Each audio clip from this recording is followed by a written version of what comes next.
Assalamualaikum warahmatullahi wabarakatuh. Perkenalkan, saya Pilar Zara dari Prodi D3 Keperawatan Poltekkes Kemenkes Bengkulu. Baiklah, di sini saya akan menjelaskan tentang sejarah perkembangan keperawatan jiwa dan model PEPLAW tentang perawatan jiwa.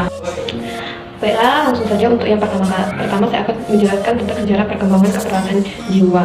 Dalam sejarah evolusi keperawatan jiwa, kita mengenal beberapa teori dan model keperawatan yang menjadi core perawatan jiwa yang terbagi dalam beberapa periode. Pada awalnya, perawatan pasien dengan gangguan jiwa tidak dilakukan oleh petugas kesehatan atau custodial care, atau tidak oleh tenaga kesehatan. Perawatan bisa isolasi dan penjagaan. Mereka ditempatkan dalam suatu tempat khusus yang kemudian berkembang menjadi primer consistent of custodial care. Pada masa peradaban terdapat tanda-tanda yang menunjukkan bahwa manusia sudah mengenal dan berusaha mengobati gangguan jiwa. Hal ini dibuktikan dengan ditemukannya berbagai tengkorak yang dilubangi di negara Peru. Diperkirakan tengkorak tersebut adalah tengkorak seorang penderita penyakit sayan atau seorang yang menunjukkan perilaku kekerasan. Tindakan tersebut diharapkan dapat mengeluarkan roh jahat yang merasuki tubuh penderita.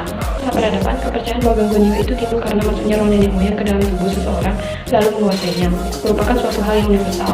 Usaha pengobatan untuk mengusir roh-roh yang menjadi penyebab gangguan dipengaruhi oleh sistem medik keagamaan yang dapat dipandang oleh usaha untuk memakai pemikiran rasional. Pada zaman modern ini juga masih banyak cara pengobatan pada penderita gangguan jiwa atau fisik dengan mengeluarkan roh penyebab gangguan jiwa. Sekitar tahun 1945-an, fokus perawatan terletak pada penyakit, yaitu model kuartif atau model kuartif care. Perawatan pasien jiwa difokuskan pada pemberian pengobatan. Baru tahun 1950, fokus perawatannya mulai berfokus pada klien. Anggota keluarga tidak dianggap sebagai bagian dari tim perawatan. Mulai mendapatkan hak-haknya. The Community Mental Health Center Act 1963 secara dramatis mempengaruhi pemberian pelayanan kesehatan jiwa. Undang-undang inilah yang menyebabkan fokus dan mendadak perawatan beralih dari rumah sakit jiwa yang besar ke pusat-pusat kesehatan jiwa masyarakat yang mulai banyak di tahun 1970 sampai 1980, perawatan beralih dari perawatan rumah sakit jangka panjang ke lama rawat yang lebih singkat. Fokus perawatan bergeser ke arah community based care atau service atau pengobatan berbasis komunitas. Pada tahun-tahun ini banyak dilakukan riset atau perkembangan teknologi yang besar. Populasi klien di rumah sakit jiwa yang besar berkurang, sehingga banyak rumah sakit yang ditutup. Pusat-pusat kesehatan komunitas jiwa yang tidak mampu menyediakan layanan akibat bertambahnya jumlah klien. Tunawisma menjadi masalah bagi penderita penyakit mental kronik resisten yang mengalami kekurangan sumber daya keluarga dan dukungan sosial yang adekuat. Selanjutnya, meski dalam sejarah kesehatan jiwa banyak didominasi oleh dunia barat, namun sesungguhnya dalam dunia Islam, sejarah kesehatan jiwa justru sudah dimulai sejak jauh sebelum barat mengenal metode penyembuhan perawatannya. Pada abad ke-8 Masehi di kota Baghdad, menurut Syekh Ibrahim PhD dalam bukunya judul Islam Medicine, mengatakan rumah sakit jiwa atau insane specialist telah didirikan para dokter dan psikolog Islam beberapa abad sebelum peradaban barat menemukannya. Hampir semua kota besar di dunia Islam pada era keemasan telah memiliki rumah sakit jiwa. Konsep kesehatan mental pertama kali diperkenalkan dunia kedokteran Islam oleh seorang dokter dari Persia bernama Abu Sa'd Ahmad Ibn Sal al-Balkhi. Dalam kitabnya berjudul Masni al-Abdan wal Anfus, makanan untuk tubuh dan jiwa. Al-Balkhi berhasil menghubungkan penyakit antara tubuh dan jiwa. Ia pun sangat terkenal dengan teori yang dicetuskannya tentang kesehatan jiwa yang berhubungan dengan tubuh. Menurut dia, gangguan atau penyakit pikiran sangat berhubungan dengan kesehatan badan. Jika jiwa sakit, maka tubuh pun tak akan bisa menikmati hidup dan itu bisa menimbulkan penyakit kejiwaan. Bagaimana sih perkembangan perawatan jiwa di Indonesia? Perkembangan keperawatan jiwa di Indonesia dimulai sejak zaman dahulu kala, ketika gangguan jiwa dianggap kerasukan, sehingga para dukun berusaha mengeluarkan roh jahat. Seiring perkembangan perawatan jiwa di dunia, perkembangan di Indonesia pun turut berkembang. Hal ini dimulai sejak zaman kolonial. Sebelum ada rumah sakit jiwa di Indonesia, pasien gangguan jiwa ditampung di rumah sakit sipil atau rumah sakit militer di Jakarta, Semarang, dan Surabaya. Yang ditampung pada umumnya penderita gangguan jiwa berat, kemudian mulai didirikan beberapa rumah sakit jiwa.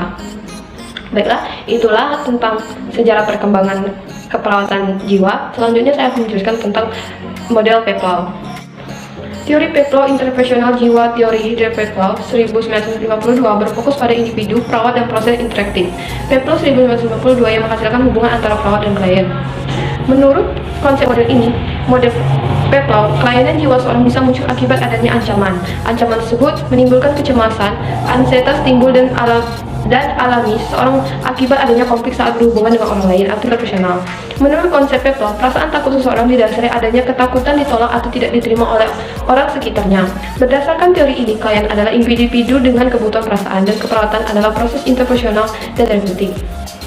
Tujuan keperawatan adalah untuk mendidik klien dan keluarga dan untuk membantu klien mencapai kematangan perkembangan kepribadian.